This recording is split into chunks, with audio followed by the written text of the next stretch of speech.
You're back to the next leg of your Rice Exchange. Now we've got professionals in the field of finance and investments, including project investors, asking whether clean energy investments will survive President Trump's efforts to steer the global economy back on fossil fuels. These and other current financing developments in the clean energy market were drilled down by finance experts at the forum held today by the Washington-based Center for Strategic and International Studies. But when it comes to major energy infrastructure and projects like advanced nuclear, SMRs, or small modular reactors, although that's probably an energy crowd, you probably know what that means, LNG infrastructure, or mineral processing, do you think that DFC is built to advance these types of projects or finance these types of projects? Is it up to the task? Oh, thank you for that, Erin, and thank you to CSIS for hosting this panel and having me here. It's always like a little bit of a homecoming here as a CSIS alum myself. Yes, that should have been a key point that I made. We were just talking about the years that he was here, so we're happy to have you back. No, thank you. So if I may, maybe I could also offer a little bit of framing to that question as well, because I would like to associate myself with some of the sentiment from our first panel saying the recognition of there not being a silver bullet to many of the issues. Thank you for saying that. Correct.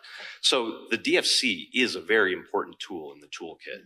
And the question of whether it is currently positioned to fulfill its full mandate, I would say the mandate's there, not yet, and there's a huge opportunity to make sure that the DFC is positioned to be a more significant player in America's foreign policy toolkit for financing large-scale, capital-intensive energy projects and help the United States become a true global leader in energy security. So, as many of this room know, the Development Finance Corporation is up for reauthorization this fiscal year. That's a huge opportunity that Representative Kim touched on to enhance the DFC's capabilities. I'll give you three things that Congress and the administration could do. Unlock the Equity Financing Authority, expand the DFC's country eligibility criteria to upper middle income countries so that countries like Poland, for instance, would be able to continue benefiting even as their economic growth will bring them into other income categories. And then third, increasing the contingent liability cap, the overall lending capacity of the finance corporation. I think in addition to that, making sure that DFC is able to attract the right talent and have the right in-house expertise to be able to structure complex, large-scale, capital-intensive deals, whether that's around nuclear, whether that's critical minerals processing, refining, and the like. Thank you for that. I mean, I think those are some great points. Right now, DFC's current cap is 60 billion, which I think the Chinese sneeze out in an afternoon, so can very easily do infrastructure projects. But it's looking at the great opportunity that we have this fall, and we should also highlight that XM is also up for reauthorization next year, but we can talk to that in a bit. Rebecca, we're going to stick to the DFC. You are an alum, as I highlighted at the top. But one thing I think that folks maybe don't understand as much about the DFC is that it's really meant to mobilize private sector capital. And it's supposed to work on investments that either exist but not really necessarily work on public sector ventures, which are mostly in the infrastructure space. So this makes things very challenging. So how do you effectively mobilize private sector capital, especially in risky markets, when there are no good deals? Or maybe how do we find these good deals? We're all about deals these days. It's a very good question, and it's great to see you. I'm really excited. Nice to see you too. It's a great panel, but I'm particularly excited to get to see Erin in person because it's been a couple of years since we've been able to hang out together, and really appreciate Joseph and the CSIS team for the opportunity.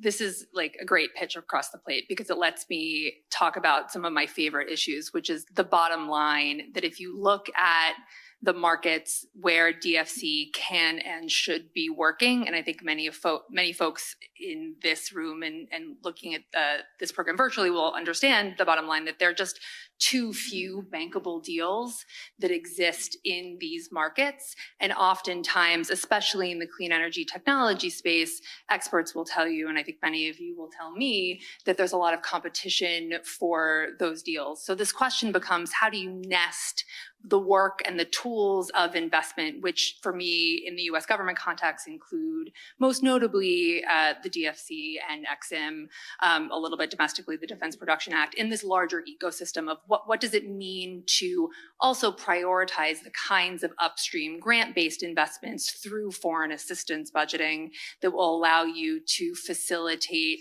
and get to more bankable deals down the road, right?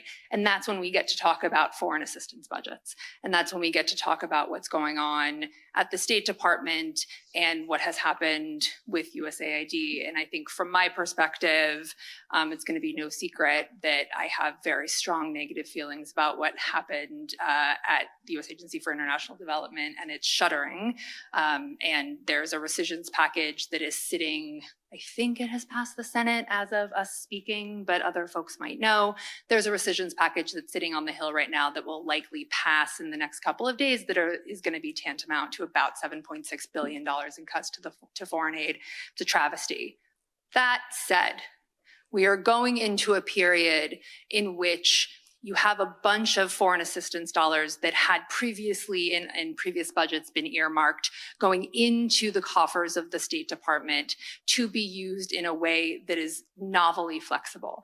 And you have a bipartisan interest and sentiment in figuring out how to use those dollars to support economic resilience. So I do think there is this moment alongside the reauthorization timelines that Nick was just talking about, where we really can start digging in to think through what are the kinds of grants, project preparation facilities, the Millennium Challenge Corporation and its compact authority, so that you can do some of the infrastructure investments that Aaron is talking about, entrepreneurship training, expanded technical assistance, where you will be able to better leverage DFC's toolkit and create a system where not just DFC, but other investors, impact investors, other private investors looking to go into emerging and frontier markets will have more bankable deal flow to look to and invest in.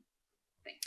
And DFC might make it through this budget process relatively unscathed. I mean, again, I only looked at the news about 5 minutes to this panel, so who knows what's happened since then. But it should also be worth noted that the DFC board is really led by the State Department. And also it was USAID. So in addition to Marco Rubio's various hats, he is also the chair of the board of the DFC and USAID. So he has two board positions, lucky him.